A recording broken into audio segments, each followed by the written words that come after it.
Samuel Mullins was a craftsman, a maker of dreams. His hands, weathered by time, had the magic to turn simple materials into lifelike companions. His dolls were famous for their lifelike eyes and delicate features. Each creation was a masterpiece, a testament to his skill and passion. But the joy had left his life. The spark that once fueled his creativity had dimmed.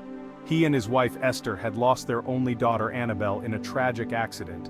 The pain was unbearable, a wound that time could not heal. Their home, once filled with laughter, was now filled with silence. The echoes of Annabelle's giggles were replaced by a haunting stillness. Years passed, each day a struggle. The calendar pages turned, but the grief remained, a constant companion. Samuel poured his grief into his work, trying to find solace in the creation of beauty. Each doll was a piece of his heart, a silent cry for comfort. He carved smiles onto porcelain faces, but his own heart remained broken. The dolls' smiles were a stark contrast to his own sorrow. The pain of losing Bee, as they affectionately called Annabelle, was a wound that refused to heal. Her absence was a void that nothing could fill. Esther, once vibrant and full of life, retreated into herself. Her laughter, once a melody, was now a distant memory.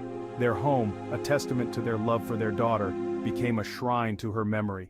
Every room held a piece of Annabelle, a fragment of their shattered dreams. Every corner held a reminder of their loss, a constant ache in their hearts. The toys, the photographs, all whispered her name, keeping her spirit alive in their broken world.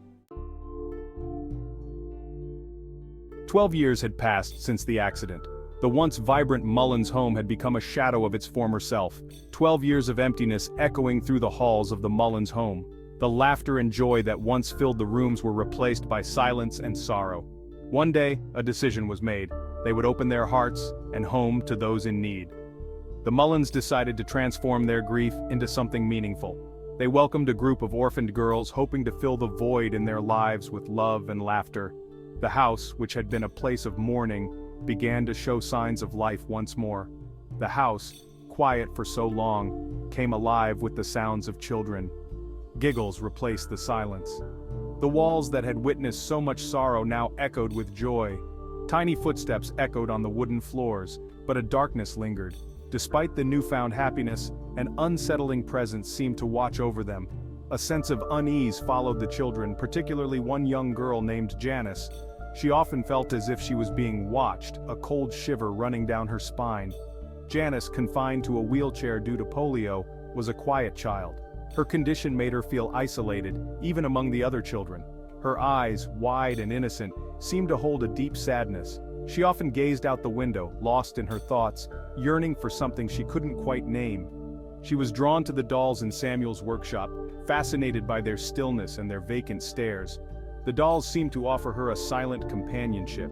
It was in that workshop, amidst the tools and the unfinished creations, that she stumbled upon something sinister, a discovery that would change everything, casting a shadow over the newfound happiness in the Mullins home. The doll was different, not one of Samuel's creations, but something older, more sinister.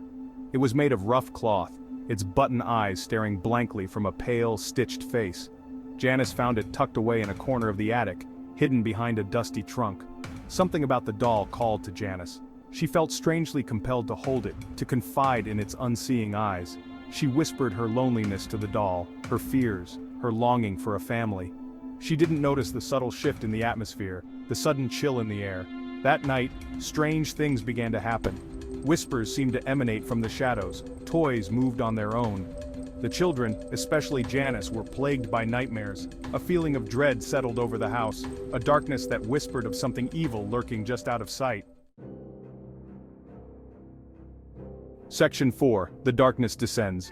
The storm outside mirrored the chaos within the house, as if nature itself was aware of the impending doom. The entity attached itself to Janice, a young girl whose innocence made her an easy target. It saw in her an opportunity, a vessel for its malice. The darkness within it craved a host, and Janice, with her fragile state, was the perfect candidate. Janice, already vulnerable and isolated, became the target of its torment. Her days were filled with an unshakable sense of dread, and her nights were plagued by relentless nightmares. Her nightmares intensified, filled with visions of the doll, now animated and menacing. The once inanimate object seemed to come to life, its eyes following her every move, its presence suffocating. One night, Samuel and Esther were awakened by Janice's screams. The sound was unlike anything they had ever heard, a mix of terror and pain that sent chills down their spines. They rushed to her room to find her in the grip of a force unseen, her frail body contorting in unnatural ways. The sight was horrifying, their beloved daughter twisted and tormented by an invisible assailant. They tried to help her to fight off the unseen attacker, but it was too late. Their efforts were in vain, as the entity's grip on Janice was too strong, its malevolent power overwhelming. The entity, fueled by years of suffering and despair, had found its anchor. It thrived on the pain and fear it caused, growing stronger with each passing moment. Samuel and Esther, their hearts breaking once more, watched in helpless horror as the life drained from Janice's eyes. The light that once shone so brightly in their daughter's eyes was extinguished, leaving only darkness behind. The entity, having claimed its first victim, turned its attention on them. It sensed their grief, their love, and it fed on these emotions, twisting them into something dark and sinister. Their love, their grief, it fed on it all, twisting their emotions into fuel for its own dark purpose. The entity thrived on their suffering, growing ever more powerful as it consumed their hope and joy. They didn't stand a chance. The darkness had descended upon them, and there was no escape from its relentless grip. Their lives, once filled with love and happiness, were now consumed by an unending nightmare. Section 5. Trapped in Porcelain.